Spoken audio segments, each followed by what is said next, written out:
So a long time ago, I guess it would be about 10 or 11 years ago, I got to take a trip to Australia. But not just going to Australia. It's not like I went with my family. The family stayed home here in the Midwest. But I got to go more or less by myself. Now, I say more or less because I was actually in a group of around 50 people. I will specify here, I say people. 40 or more of those people were about my age. And, at the time I was pretty young. I think I was maybe 12 or 13 years old. Pretty young to be going that far overseas. Especially nowadays, I guess that would be pretty strange in general. But anyways, so there was about 40, 45 kids, and then however many more counselors, I can't really remember. It was co-ed. There was gals and guys, not in the same rooms of the hotels and all that, but, it was a co-ed sort of school-style trip. We were all from different schools, and it was a really, really good opportunity to go as ambassadors to another country, and that was the point. We were student ambassadors. It was the I don't even know if it's still around. I really hope it is. I hope it didn't get defunded. It was the student ambassador program that was set up by, I think it was Eisenhower.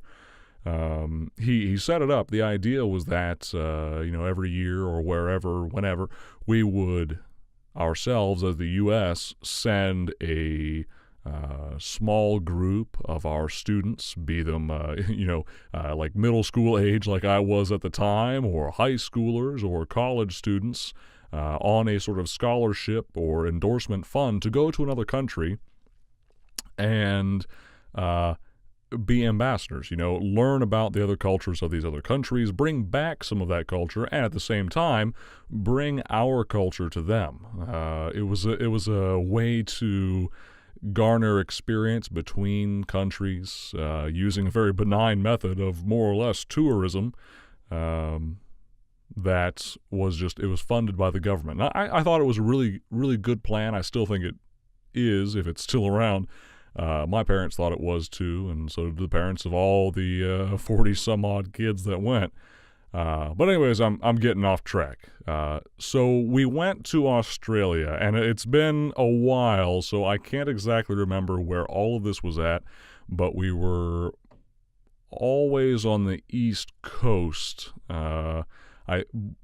I think we landed in Sydney, and we went up from there because we eventually ended up at the Great Barrier Reef. And that was pretty cool. Some of us got to actually scuba dive if we were old enough. I didn't get to scuba dive. I think I was like 6 months too young. But we got to swim with a lot of really big fish, some of it terrifying, some of it less terrifying. And we also got to go out to the Outback. We went to I think by comparison to some of the ranches out there, especially the ones on nearer to the west coast of Australia and in the central parts of Australia, a pretty small ranch. I couldn't tell you how many head of cattle they had, but it's not like we got to see many hundred heads of cattle. We saw, I think, 3 and a couple horses.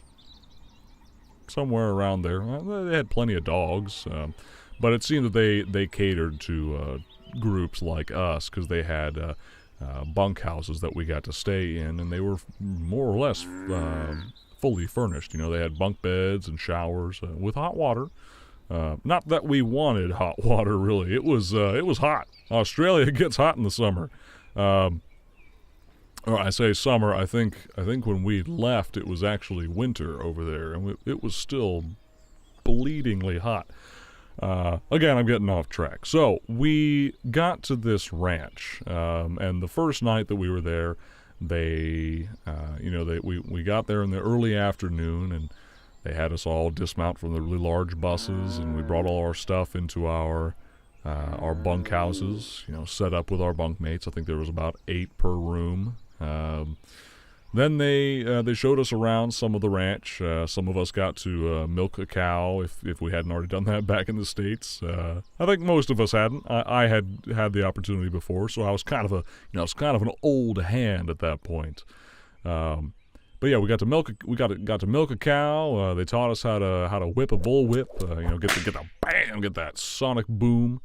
Got to play with a couple of the dogs, and later on into the evening, we had a big kind of a powwow sort of thing where they served us Vegemite in a sort of a challenge. I remember dry heaving a little bit trying to eat the Vegemite on dry rye toast. Like one of the worst combinations, Vegemite and rye toast. Just you need a gallon of milk or something to wash it down with, because it sticks to the roof of your mouth and the acidity just burns you. Any of you that say Vegemite is part of a balanced breakfast, you need to reevaluate what balanced is.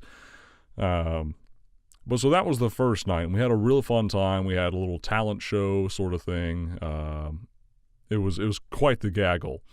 But then the second night, we had dinner like normal, and then I say dinner like normal. It was a bit earlier than normal. Like the sun was kind of just beginning to set, and during the day we had been taken out on horseback to go tour a little bit in the general Outback. Like, it wasn't very far in.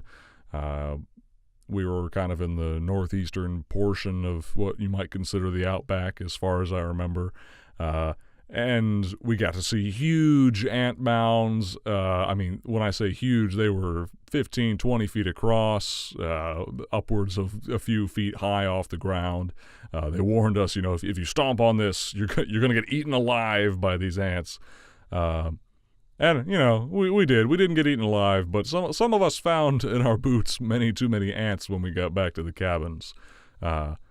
But so after dinner, they decided that they wanted to take us to this special place. And I think they told the counselors where we were going to go, but even the counselors themselves, the adults that were with us, they didn't totally know what they were in for, because I remember they were also really amazed and surprised at where we ended up.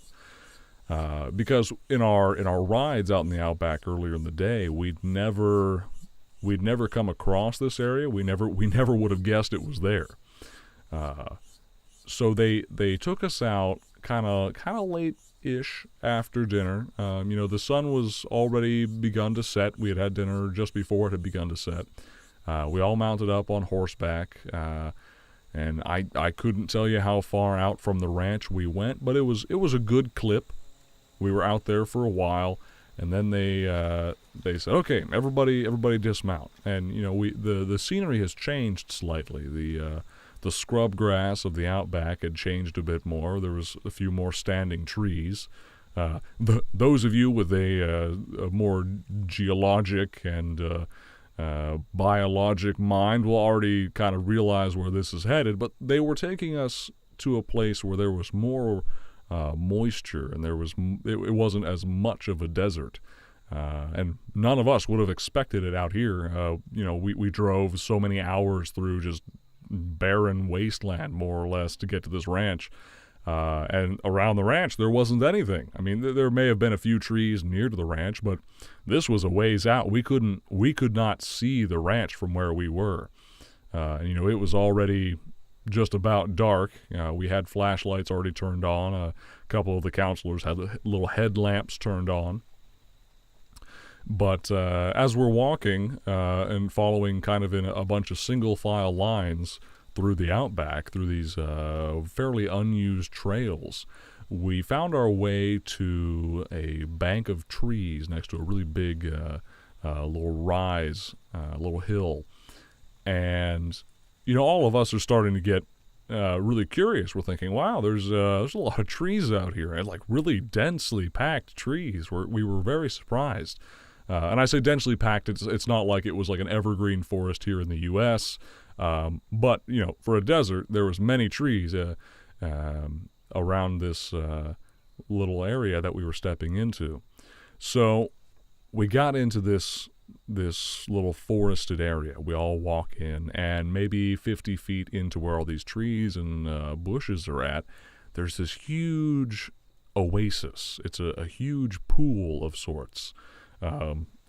I can't say it was crystal clear water. It was kind of ruddy in color. The water was. I don't remember there being any fish in it. Not that I think we could have seen fish if there were any, because it was already dark. The moon hadn't quite gotten to its zenith or anywhere close yet, and our flashlights were just pinging off the surface of the water, not really helping us to see the bottom. But it was kind of a mystical place, this oasis. It must have been, 80-some yards across, more or less a pretty good circle. I couldn't tell you if the ranchers themselves had devised this oasis or if they'd found it, but it was a mystical place. Any sort of video game or fantasy novel would picture this place as some font of mystic power, some place that either the adventurer or someone connected to the story would go to revitalize themselves, to catch up and to find meaning. I'm not sure if I found that meaning, but it was a really cool place. And they told us to all sit around. There's a bunch of rocks around the edge of this large oasis, and I think I remember them saying, don't go into the water, don't disturb it. They were telling us, it's not safe to swim. You don't have your swimwear. It's night. No one's a lifeguard. Don't go in there. And we all kind of agreed. But they were also very adamant in telling us, don't disturb the water. Don't throw any rocks. Don't kick any rocks into the water. Don't touch the water. For some reason, they wanted it to be as pristinely calm as possible. And I do remember that it was a very calm, it was already a very calm night before we got into this oasis area. But inside of this area where these trees and bushes were at, it was as calm as being on top of a mountain almost. There was no wind to speak of except for that we were breathing and making ourselves. It was tranquil, like I was saying before, kind of a mystic area, but it was tranquil, it was peaceful. And there's half of a large troop here. There's 50 some odd, say 60 some odd people here around this pool, most of them under the age of 16, and all of a sudden it got really quiet. I remember I was sitting with a bunch of my buds who were my bunkmates at the time, and we're joshing around, horsing around a bit, socking each other in the shoulders, doing what young kids do. And I remember one of us, I don't remember who it was, but one of us said, "Oh, shh, you hear that?" And one of us said, "No." And he said, Yeah, that's the point. Everyone's being real quiet. What's up?" So, we kind of turn around, and we can't see everyone because they're around this pond, and the people that we can see are kind of in shadows, like ourselves. We can see the occasional flashlight, but what we noticed was the number of flashlights that were on were diminishing. They were getting turned off. And we're wondering, saying like, "Whoa, what's going on? Are we telling ghost stories, or what's this? What's that?" So we're whispering to each other all this dumb stuff. I can't even remember what we were talking about in the moment, but it didn't take more than a minute of that, and we all lost focus on it. It was that ubiquitous moment when you're in the bar or a restaurant, and every single person in the restaurant stops talking. They stop making audible noise, with very few exceptions. And that was both for us and anyone else that had the same experience we did, where we noticed it was getting more quiet and we continued to make more noise, and then we just stopped. And it wasn't for any definitively poignant reason, but we stopped. And that's when one of the ranchers kind of said out to the group, said, hey, everyone, go ahead and turn off your lights. Just take a seat, turn off your lights, and just watch the pool for a minute. You should be able to see something real cool here in a minute, assuming we don't have any clouds. It's a pretty clear night, so just turn off your lights and sit down. And just like any audience at a concert or a play or something, we all just sat down. Those of us wearing nicer khakis, like we probably shouldn't have been, or some of the gals were wearing nicer spring dresses, I remember. They seemed enraptured. They didn't really care about sitting down on these dusty rocks, knowing that we wouldn't have time to wash our clothes, or we even had access to clothes washing devices. But we all sat down, and we started looking at this pond, this very still, reflective pool. And I distinctly remember being able to see one by one stars appearing on the surface of the water. And, as a kid, you're thinking, okay, that's cool, I guess. But there seemed to be something missing. And not just something missing, but there was that anxious, that anxiety. We were all, I think, waiting for something. We didn't know what it was, but we were waiting for something interesting and miraculous to happen. And these stars appearing on the water was not it. So we waited, and more and more stars are showing up. And the brighter ones started first, and then you started to see the really dim ones. And then all of a sudden, you started to not be able to see the dim ones. And I remember myself thinking, oh, that's weird. I wonder what's getting rid of it. Is someone turning on their flashlight? But for whatever reason, I couldn't really tear myself away from looking at the pool. I couldn't look around to see, who was shining a huge spotlight to blot out the light of these dimmer stars. And that's when I remember. I think we called him Bacon was his nickname. One of our bunkmates, Bacon. He patted me on the shoulder and said, "Hey, look at that." And he, I saw in the darkness his hand point towards the far edge of the pool away from us, and there was just this silver white line that was starting, and it was in kind of an arc on the far end of the pool, and it started to very, very slowly take up more and more of the pool until, it didn't take very long for us to realize what it was, but no one made a sound, no one made a gesture, and no one really gasped until it finally almost eclipsed the pool. It was the moon. This 80-yard or so diameter pool was 90-some% taken up by the moon's reflection. And I would be lying if I said that it was totally crystal clear and that it was some laser light diagram of the moon on this pretty still water. But as a young kid like that, your mind fills in a lot of those details. I'm sure that it was not as detailed as I remember it. And I'm sure that it was not quite as mystically fast as it was. I'm sure we were actually waiting around for it to crest the edge and all that for way longer than I remember it. But to me, it felt like 2 or 3 minutes at the most for it to raise that last 30 or 40 degrees in the sky. And then we got to watch it go away. You're thinking of this in the astronomical or cosmological portion that, wow, you sat there for like 3 or 4 hours.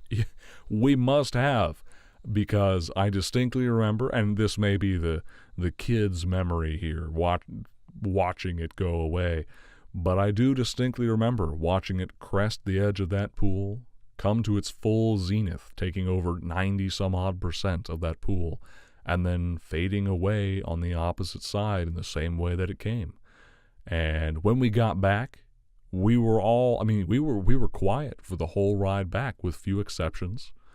None of us stayed up late into the night chatting as we did, being young and in a foreign country, in the middle of the desert, in a ranch. We didn't stay up telling stories and joking around, challenging, who can stay up later? I can stay up late. No, there was none of that. It was a miraculous, mystical, and tranquil experience that I'll never forget. And I really hope that somehow other kids, either that age or around that age, or even just any adult, anyone my age now or above, just any person in general, I really hope that sort of experience is not limited to me. That's an experience I wish that more people would be able to experience.